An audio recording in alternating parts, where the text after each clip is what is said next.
पहला इनमें जो मेन इम्पॉर्टेंट चीज़ है कि इतने मरीज़ जो एडमिट हो रहे हैं या आ रहे हैं, उनकी सीरियसनेस की शॉर्टनेस टाइम क्या है, कितने समय में ये सीरियस हो जा रहे हैं, 1 से 2 दिन या 3 से 4 दिन या 1 से 2 घंटे में। तो सीरियसनेस वाली चीज़ पहले हम लोग देखेंगे कि कितना टाइम ड्यूरेशन है जिसमें ये घर से बीमार होने के बाद यहाँ पे आ रहे हैं। दूसरी बात ये कि अगर ये सीरियस 1 से 2 दिन में हो रहे हैं तो क्या वजह है जिसकी वजह से ये चेस्ट पेन मोस्टली कंप्लेन हो रही है कि चेस्ट पेन और सांस फूलने की बीमारी है। जितने पेशेंट को देखा तो सबने हिस्ट्री में यही बताया कि सबसे पहले हमें सीने में दर्द हुआ, उसके बाद बुखार हो गया और सांस फूलने लगी।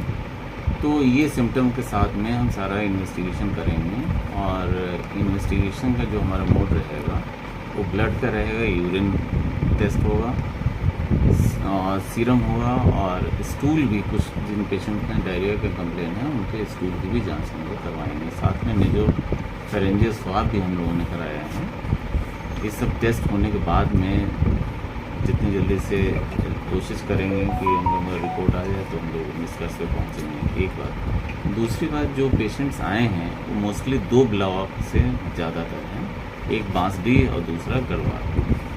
तो वहाँ भी इसके बाद हम लोग शाम को पहुँचेंगे, जा करके वहाँ पे घर घर हिस्ट्री लेंगे कि क्या वजह है कि आप लोगों के मरीज़ कैसे बीमार हुए, शुरुआत कैसे हुई, क्या वजह रही, क्या वहाँ पीने के पानी में तो गड़बड़ी नहीं है, अगर गड़बड़ी होती है या कोई बात है तो वहाँ के वाटर सैंपल भी हम लोग कलेक्ट करेंगे और वाटर सैंपल भी लखनऊ एवेक्स लैब में भेजा जाएगा टेस्टिंग के लिए। अच्छा, प्रथम दृष्टया आपने क्या मरीजों से बात की, मेडिकल चेकअप भी किया, क्या पाया आपने, किस तरह के जो मरीज़ हैं वो? जितने अभी पेशेंट हैं उसमें ज़्यादा से ज़्यादा जो मरीज़ है 60% वो तो दूसरी बीमारियों से हैं, जिनको किडनी किसी की गड़बड़ी है, किसी का हार्ट का ट्रीटमेंट पहले से चल रहा है, किसी का ब्लड प्रेशर का ट्रीटमेंट चल रहा है, कोई 4-4 महीने से रह के अनकॉन्शियस होता है, वो पेशेंट्स का ट्रीटमेंट पे हैं।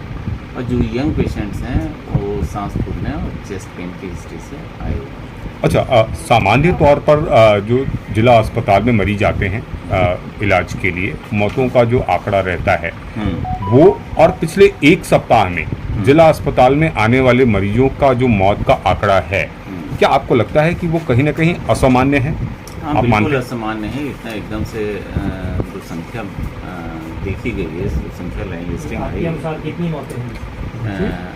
वो तो अस्पताल का जो प्रशासन है उसने लाइन लिस्टिंग करके आपको ब्रीफ किया होगा और पर डे की ब्रीफिंग इनके द्वारा शाम को 3 से 4 बजे के बीच में कर दी जाएगी। अच्छा, आने वाले 1 वीक तक डेली यहाँ का जो CMS हैं वो आपके मीडिया ब्रीफिंग करेंगे 4 बजे शाम को, पिछले 24 घंटे का एक टाइमलाइन निर्धारित करके कि 10 बजे से 10 बजे तक या 7 बजे से 7 बजे तक की ब्रीफिंग करेंगे। अच्छा, जिस तरीके से मौतें हो रही हैं, आप भी मानते हैं कि ये कहीं ना कहीं असामान्य है? जो है जो आमतौर पर जो डेथ होती हैं उनमें, और पिछले 1 सप्ताह में मौसम के मिजाज की अगर हम बात करें तो हीट वेव चल रहा है, येलो अलर्ट जारी है बलिया में। तो बतौर एक चिकित्सक, बतौर स्वास्थ्य विभाग के निदेशक और बतौर एक जांच अधिकारी के तौर पर, क्या आप मानते हैं कि मौसम भी एक बड़ी वजह है? अभी इसके मौसम वाली जो जहाँ तक बात है उसके फेवर में हमारी किसी भी प्रथम दृष्टया में नहीं आया है, क्योंकि अगर मौसम की बात होती तो आजमगढ़ भी इन्वॉल्व होता, जौनपुर भी इन्वॉल्व होता, मऊ भी इन्वॉल्व होता, गाजीपुर भी इन्वॉल्व होता। और हीट वेव यहाँ से जहाँ ज़्यादा है, यहाँ 41-42 के आसपास है, दूसरी जगह 44 भी पहुँचा है, तो वहाँ भी इसी तरह से होना चाहिए, खास करके नियर बाई डिस्ट्रिक्ट्स में। तो नियर बाई डिस्ट्रिक्ट्स में कहीं से कोई कंप्लेन इस तरह की नहीं आई जिस तरह के सिर्फ बलिया में। एक बात। दूसरी बात कि जो पेशेंट की पहली शिकायत होती है हीट वेव में, वो सबसे ज़्यादा बुखार की होती है और चेतना डिस्टर्ब होने की होती है।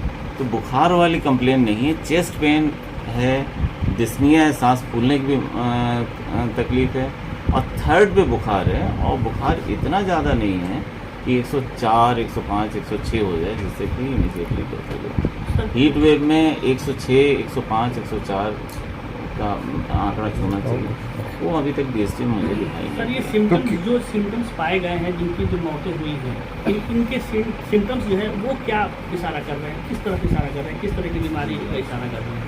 ये जांच के उपरांत ही बता सकते हैं, इसीलिए तो हमने ये सीरम भी लिया, नेज़ोफेरेंजियल भी लिया, क्योंकि शुरुआत की स्थिति में कुछ कह पाना कि इस वजह से है बड़ा संभव नहीं है। इसीलिए एम्पायरिकल ट्रीटमेंट देते हैं कि जितनी संभावना हो सकती है उस संभावना को देखते हुए, सारी संभावनाओं को विचार करते हुए हमारे फिजिशियन की टीम उस पर ट्रीटमेंट कर रही है। सर अच्छा, हो सकता है हीट वेव अभी मैंने आपको बताया कि अगर हीट वेव होगा तो सारी डिस्ट्रिक्ट्स में होगा, सारे ब्लॉक्स में होगा, जबकि आपकी बांसडीह और गरवर यही 2 ब्लॉक सबसे ज़्यादा इफेक्टिव हैं। बांसडीह में 16 डेथ हैं और गरवार में आपका 12 डेथ हैं। बाकी जगह से 1-2 है। अभी तो हीट वेव अगर है तो पूरे उसमें होना अभी चाहिए। सर वन रेंजर जो मौतें हो रही हैं, कहीं क्या इसके लिए कोई भौगोलिक भी जांच हो रही है? जो भौगोलिक परिस्थिति है बलिया की, तीनों तरफ से नदियों से घिरा हुआ वो जो जलवायु वाले जो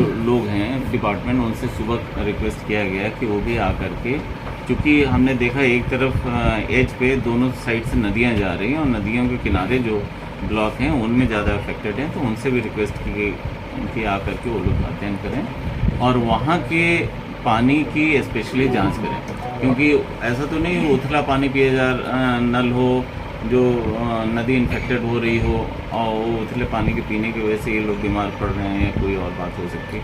वो सारी सेंटेंस की बात पता सर, चले। इसमें क्या पेंडेमिक की वार्ड की व्यवस्था से आप संतुष्ट हैं? वार्ड में अभी कुछ कूलर की आवश्यकता है, कूलर कम है, कुछ स्टाफ कम है, एकदम से सडन लोड होने की वजह से हो सकता है, लेकिन यहाँ पे अभी स्टाफ कम है। सीएमओ से कहा गया है शाम तक 6 बजे तक यहाँ पे staff, nurses, ward boy, sweeper सबकी तो जांच होनी चाहिए, लेकिन उनका अनुभव क्या है आखिरकार? अभी तक बीएसटी में मैंने देखा कि इनको इतना टाइम नहीं मिला कि किसी की ब्लड टेस्ट हो जाए, क्योंकि 2 से 3 घंटे का स्टे है, किसी का 6 घंटे का स्टे है। इससे किसी मरीज़ की जांच, ब्लड सैंपल्स ये सब नहीं हुए हैं, तो अभी कुछ बता नहीं सकते हैं कि बैक्टीरिया का इन्फेक्शन है, वायरस का इन्फेक्शन है, कि क्या वजह है, जल जनित बीमारी है। अभी हम इस बारे में सर, अभी तो